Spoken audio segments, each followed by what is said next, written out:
అందరికీ కూడా తెలుసు.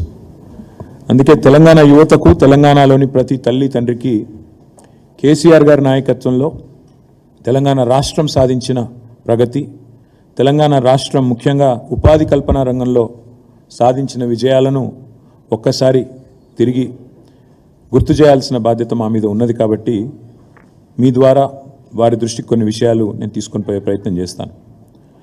ఆనాడు ఉమ్మడి ఆంధ్రప్రదేశ్ రాష్ట్రంలో యథేచ్ఛగా తెలంగాణకు రావాల్సిన ప్రభుత్వ ఉద్యోగాలలో తెలంగాణకు రావాల్సిన ఉద్యోగాల విషయంలో తీవ్రమైన వివక్ష, తీవ్రమైన ఏదైతే అన్యాయం జరిగిందో ఆ అన్యాయాన్ని నిరసిస్తూ ఎన్నో సందర్భాలలో కేసీఆర్ గారు అదేవిధంగా టీఆర్ఎస్ నాయకత్వం ఆనాడు పెద్ద ఎత్తున ఉద్యమాలు, చివరికి ఫ్రీ జోన్ హైదరాబాద్ అని తీసుకొస్తే దాన్ని నిరసిస్తూ ఆమరణ నిరాహార దీక్ష కూడా చేసిన విషయాన్ని నేను గుర్తు చేస్తూ ఉన్నాను. అప్పట్లో ఉమ్మడి రాష్ట్రంలో, ఉమ్మడి ఆంధ్రప్రదేశ్లో ప్రెసిడెన్షియల్ ఆర్డర్ని, రాష్ట్రపతి ఉత్తర్వులని యథేచ్ఛగా వారి ఇష్టానుసారంగా ఆనాటి అప్పటి కాంగ్రెస్ ప్రభుత్వం కానీ అప్పటి ప్రభుత్వాలు కానీ తుంగలో దొక్కినాయి, ఉల్లంఘించినాయి. జిల్లాల్లో జోనల్ సిస్టంలో ఆనాడు నాన్ లోకల్ కోటా, నిజానికి జనరల్ కోటా అది, దాన్ని నాన్ లోకల్ కోటాగా ఆనాడు అన్వయిస్తూ దానికి నాన్ లోకల్ అనే ఒక నిర్వచనం చెప్తూ తెలంగాణ యువతకు తీవ్ర అన్యాయం చేసింది ఆనాటి అప్పటి సమైక్య పాలకులు. కేసీఆర్ గారి ప్రభుత్వం వచ్చిన తర్వాత, తెలంగాణ రాష్ట్రం ఏర్పడ్డ తర్వాత భారతదేశంలోనే మొట్టమొదటిసారిగా, ఈరోజు నేను కాంగ్రెస్ నాయకత్వాన్ని, బీజేపీ నాయకత్వాన్ని ఈ విషయంలో సవాల్ చేస్తూ ఉన్నా. భారతదేశంలో ఏదైనా ఒక రాష్ట్రంలో అటెండర్ నుంచి గ్రూప్ 1 ఆఫీసర్ దాకా 95% ప్రభుత్వ ఉద్యోగాలు స్థానిక పిల్లలకే ఇచ్చే రాష్ట్రం తెలంగాణ తప్ప మరొకటి ఉన్నదా? దయచేసి ఉంటే తెలంగాణ యువతకు చెప్పాలి అని చెప్పి నేను కాంగ్రెస్ నాయకత్వాన్ని, బీజేపీ నాయకత్వాన్ని సవాల్ చేస్తా ఉన్నాను. ఎందుకు కాంగ్రెస్ బీజేపీ అంటున్నా అంటే ఈ రెండు పార్టీలే మరి భారతదేశంలో 75 ఏళ్ళుగా రాష్ట్రాల్లో కానీ కేంద్రంలో కానీ అధికారాన్ని చెలాయించింది, అధికారాన్ని అనుభవించింది, ఈరోజు కూడా అనుభవిస్తున్నది.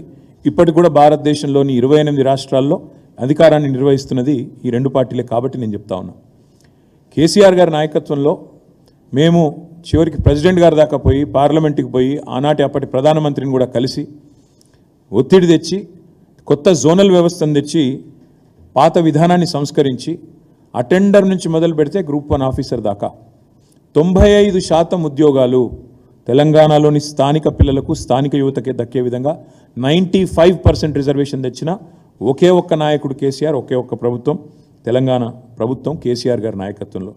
ఈ 95% లోకల్ రిజర్వేషన్ అనేది భారతదేశంలో ఎక్కడా లేదు. ఇది విద్యార్థులు, నిరుద్యోగులు, అదేవిధంగా వారి తల్లిదండ్రులు కూడా, తెలంగాణ ప్రజలు కూడా దయచేసి గమనించాలని చెప్పి నేను కోరుతా ఉన్నా. ఇది సాధ్యమైంది అంటే కూడా, ఈ 95% రిజర్వేషన్ దేశంలో ఎక్కడా లేని మన దగ్గరే సాధ్యమైందంటే కేవలం నిరుద్యోగుల బాధ, ఆనాడు నియామకాల గురించి, నియామకాల విషయంలో జరిగిన వివక్షను అర్థం చేసుకున్న ఉద్యమ నాయకుడు కేసీఆర్ గారే మనం తొలి ముఖ్యమంత్రి కావడం వల్లనే జరిగిన న్యాయం అనే మాట కూడా నేను విజ్ఞప్తి చేస్తా ఉన్నా. అదేవిధంగా ఒక్కసారి మనం గమనించినట్టయితే కేసీఆర్ గారి నాయకత్వంలో మనం సాధించిన విజయాలను మననం చేసుకునే ముందు గతంలో ఉన్న పరిస్థితులు కూడా ఒక్కసారి నెమరేసుకోవాల్సిన బాధ్యత మన మీద ఉంది. 2014 నుంచి 2023 డిసెంబర్ దాకా కేసీఆర్ గారి ప్రభుత్వం 9.5 ఏళ్ల పాటు ఉంది. కానీ సరిగ్గా మాకంటే ముందు 10 ఏళ్ల పాటు ఉమ్మడి ఆంధ్రప్రదేశ్లో కాంగ్రెస్ ప్రభుత్వం ఉన్నది. 2004 నుంచి 2014 దాకా కాంగ్రెస్ ప్రభుత్వమే ఉన్నది.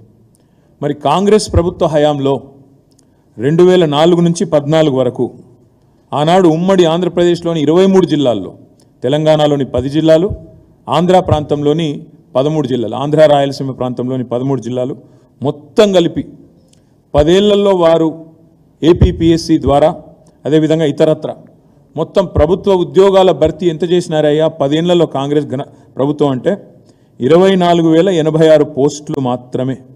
యునైటెడ్ ఏపీలో, ఉమ్మడి ఆంధ్రప్రదేశ్లో మాకంటే ముందున్న కాంగ్రెస్ ప్రభుత్వం 2004 నుంచి 2014 వరకు చేసిన మొత్తం నియామకాల భర్తీ కేవలం 24,086.